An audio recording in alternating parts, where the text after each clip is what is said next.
زه خو یم د سپیرسنګ اوسېدونکی اوسېږم په دې چمن کورونو کې او بس دا روزګار کوو نو دا ربابونه جوړو. یاره جي دا خو مونږ د توت لرګي نه جوړو، لرګی مشین کې والو، هلته کې بیا وسیرو او هغلته نه چې راوړو بیا پې مونږ سره خپلې پرمید یا پې کېدو، بیا په دا په خپل ناپ سره جوړو 28 27 29 دغسې کم سیز بیا څوک وایي نو هغه سیز مونږ جوړو.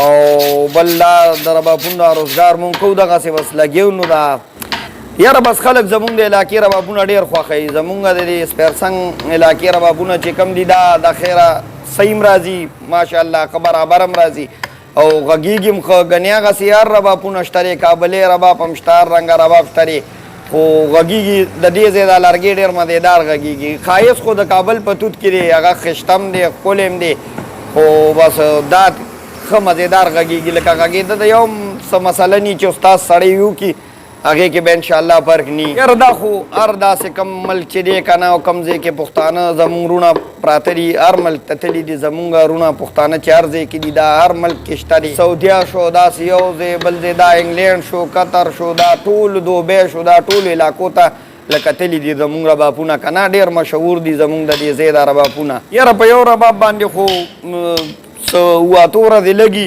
10 ورځې پورې که نه، خو مونږ خلکو له لږ ټیم زیات ورکوو ځکه چې دا بیا وچ شي نو جوړېږي زر. خو دا مونږ چولو ته ګوچې له ګوچ شي نو چې چاله یې وچ رباب ورکړو نو بیا پکې څه مسله ني. او چې لون په لونه رباب چا څوک یوسي نو هغې کې بیا لږه مسله راځي. یاره جي دې کې خو مختلف ریټونه دي، د 10,000 نه ونیسه بره پکې تر 800 پورې شته. 30,000 څوک غواړي، څوک د 20,000 غواړي، څوک د 50,000 غواړي. مونږ ربابونه خو ټول چې څونه مشهور ربابونه واله دي او څونه سندرغاړي دي او څونه غږېدونکي دي هغې ټولو سره زمونږ د لاس ربابونه شته. لکه امجد استاد شو، داسې کم همایون استاد شو، داسې ټولو سره زمونږ د لاس ربابونه شته دی، غږی وي.